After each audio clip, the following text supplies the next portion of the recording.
Aïe aïe aïe Ansu Fati, qu'est-ce qu'on va faire de toi? Qu'est-ce que doit faire le Barça avec Ansu Fati? Ça devient vraiment compliqué. J'espère que vous allez tous bien.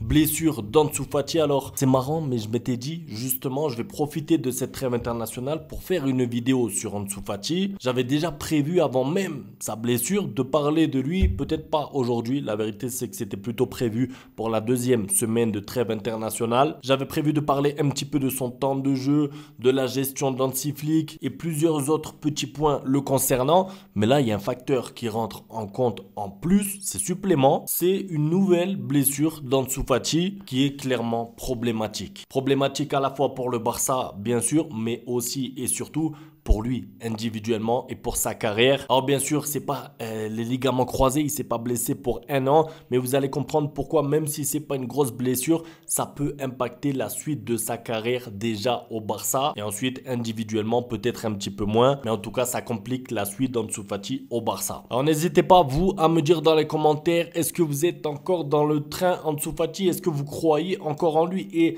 je vous le dis, ça fait 3 fois que je vous pose la question depuis le début de la saison parce qu'il s'est blessé 2 fois, mais surtout il ne jouait pas. Donc à plusieurs reprises on a parlé, on a abordé le sujet Ansu Fati et c'est pas la première fois que je vous pose cette question-là. J'ai envie de voir un petit peu les retours aujourd'hui. Est-ce que ça change quelque chose pour vous, le fait qu'il se blesse encore une fois? Je lirai vos commentaires en tout cas. On commence par une mise en contexte. Donc c'est Ansu Fati qui a subi à l'entraînement ce mercredi, donc c'était hier, une blessure musculaire au biceps fémoral de la cuisse droite. La durée approximative sera de 4 semaines. 4 semaines quand même. Alors je sais, c'est vrai, il y a 2 semaines de trêve internationale, donc on va dire bon, c'est pas trop grave, mais la réalité c'est que ça dépasse la trêve internationale. C'est 2 semaines plus tard et surtout on parle encore d'une blessure musculaire, mais surtout on parle d'une blessure à l'entraînement. En fait, c'est ça moi mon problème, c'est que déjà Ansu Fati on le voit pas trop en match, ça j'y reviens un petit peu plus tard, mais en plus de ça, c'est la deuxième fois qu'il se blesse à l'entraînement. Pourquoi je dis ça? Parce que rappelez-vous, pendant la pré-saison, juste avant les matchs amicaux, on était hypé parce que Lamine Yamal était en vacances parce qu'il revenait de l'Euro. Lewandowski aussi, bref, tous les joueurs du Barça presque, vous le savez, étaient en vacances. Et on s'était dit, on va profiter de ces matchs amicaux, Manchester City, Classico. Je crois qu'il y avait un autre match contre le Milan AC. On s'était dit, c'est parfait pour qu'on puisse voir Ansu Fati, qui lui évidemment n'était pas allé à l'Euro, qui était en train de faire la pré-saison avec le Barça. Et qu'est-ce qui s'est passé quelques jours avant le début des matchs amicaux?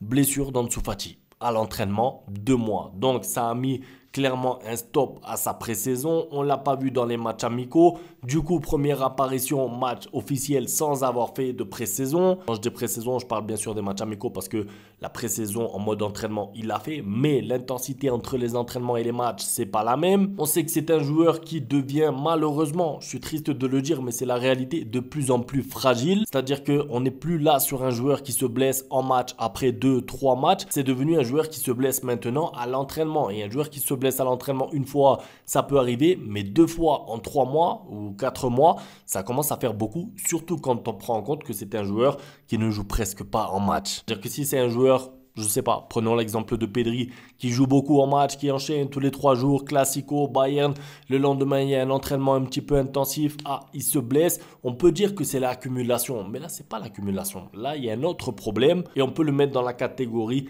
fragile. Bien sûr, on va pas revenir sur tous les antécédents, on sait d'où viennent ces problèmes de santé, ces problèmes physiques, la blessure, le Betis Séville, l'opération, son retour, sa rechute, tout ça on connaît, mais la réalité c'est que maintenant quand on fait un point, c'est même plus une histoire de ligament, une histoire d'os, non c'est musculaire, ça veut dire que j'ai l'impression que son corps n'arrive plus à tenir des entraînements intenses, répétés ou même des entraînements normaux parce que en plus j'ai lu comme quoi apparemment il s'est blessé au début de la session d'entraînement. C'est pas comme si c'était à la fin de la session et qu'il a couru partout pendant 1 heure.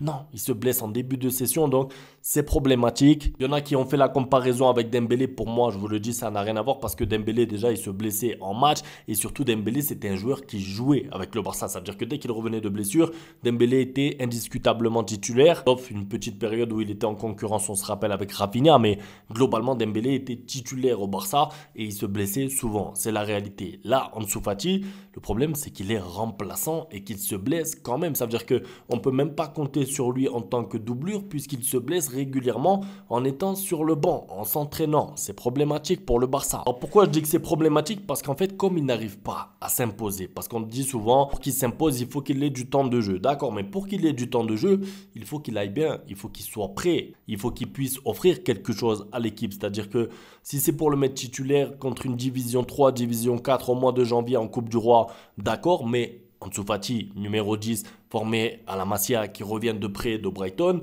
à la base sur le papier, il doit vous servir à quelque chose au cours de la saison. Il ne va pas juste venir pour jouer 2 matchs titulaires en Coupe du Roi un lundi soir contre une équipe de Division 3 ou ensuite prochain tour Division 2. Ansu Fati à la base, on s'était même posé la question, moi je m'en rappelle très bien, en tout cas entre ma communauté et moi, est-ce qu'Ansu Fati peut s'imposer en étant titulaire au fil de la saison? Bon, la réponse, vu la forme de Rafinha, Lamine Yamal et tout, c'est complètement impossible. Mais on s'était dit du coup, titulaire non, mais il peut avoir un rôle important parce qu'il y a beaucoup de matchs, championnat, Ligue des Champions, Coupe du Roi, Super Coupe, les joueurs de l'Espagne qui vont aller en sélection. Ansu Fati peut faire du bien de temps en temps contre des petites équipes de Liga, etc., etc. Malheureusement pour lui, le fait de se blesser, en fait qu'il est même en train de perdre sa place de remplaçant. Et j'aimerais même aborder ce point-là parce que avant même sa blessure, j'avais prévu de parler de ça. Il avait déjà en quelque sorte perdu sa place de remplaçant. Me demandez pas pourquoi, c'est pas moi qui suis là-bas aux entraînements. C'est Hansi Flick qui prend des décisions, mais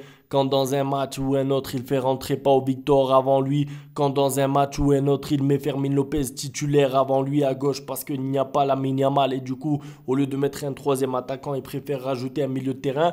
En fait, vous avez beau me dire tout ce que vous voulez, oui, il faut lui donner du temps, il faut lui donner des bouts de match. Pour moi, ça n'est pas un hasard. Pour moi, il y a une raison, c'est qu'en termes de niveau de jeu, Hansi Flick préfère, je sais pas, soit Pau Victor, soit Fermin Lopez, plutôt qu'Ansu Fati. Ça veut dire quoi? Ça veut dire qu'il est passé maintenant au 3e rang dans la hiérarchie. Vous avez les titulaires indiscutables, on le sait, Rafinha, Lamine Yamal, Lewandowski. Vous avez la tranche de remplaçants avec normalement, s'il n'est pas blessé, Ferran Torres et tout. Et dans la 3e tranche, vraiment le joueur qui va être appelé presque en dernier, c'est Ansu Fati. En fait, c'est comme quand tu es au quartier, quand tu es un peu petit, tu fais les équipes, tu prends les meilleurs en premier, tes amis, tes copains, et en dernier, il reste que les joueurs, t'as pas envie de jouer avec eux, ou alors ils sont trop moyens pour jouer, ou alors ils sont bons mais au gardien. Et ben là, j'ai l'impression qu'avec Ansu Fati, même avant sa blessure, c'était ça. Ça veut dire qu'il jouait vraiment en mode dernier recours. Au-delà de ça, je pense qu'on peut le dire aussi, il n'a pas beaucoup brillé pendant son temps de jeu. Je sais pas pour vous, je sais qu'il y en a qui aiment bien se contenter des fois d'un contrôle et d'une passe, mais quand tu espères t'imposer de nouveau, quand tu espères briller de nouveau,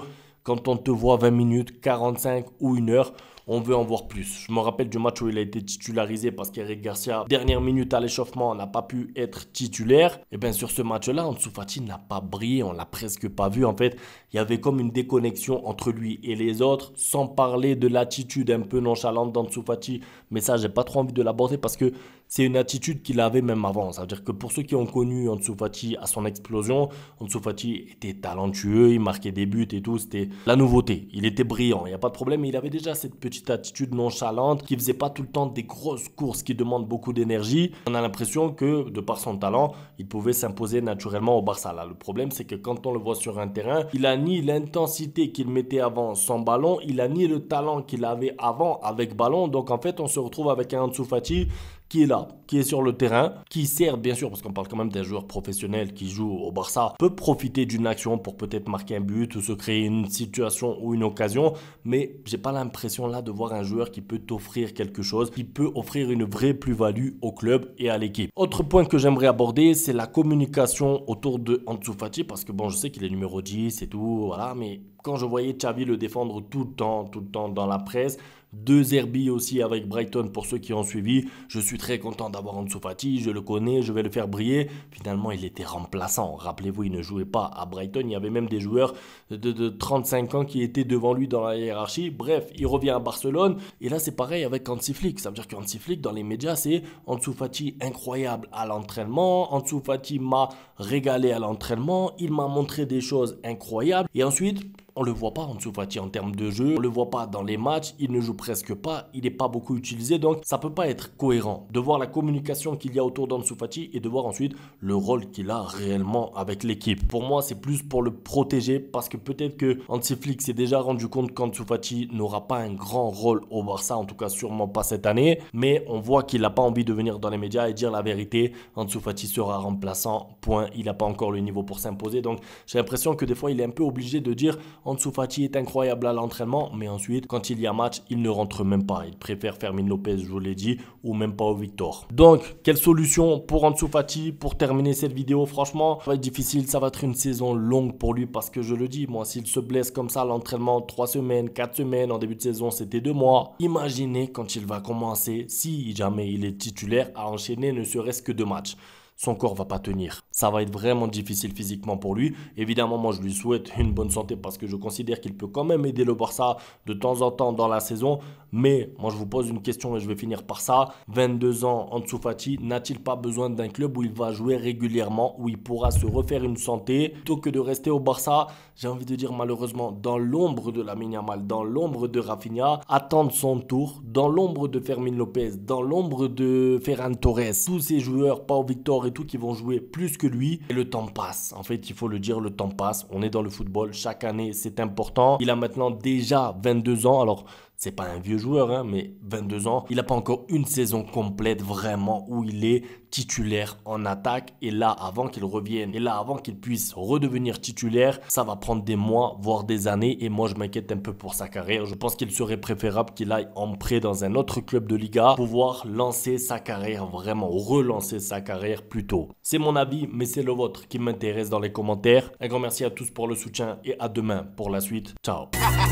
Bang, bang, bang, bang, goodbye. Ustedes pueden aceptar mi negocio o aceptar las consecuencias. Plata o plomo.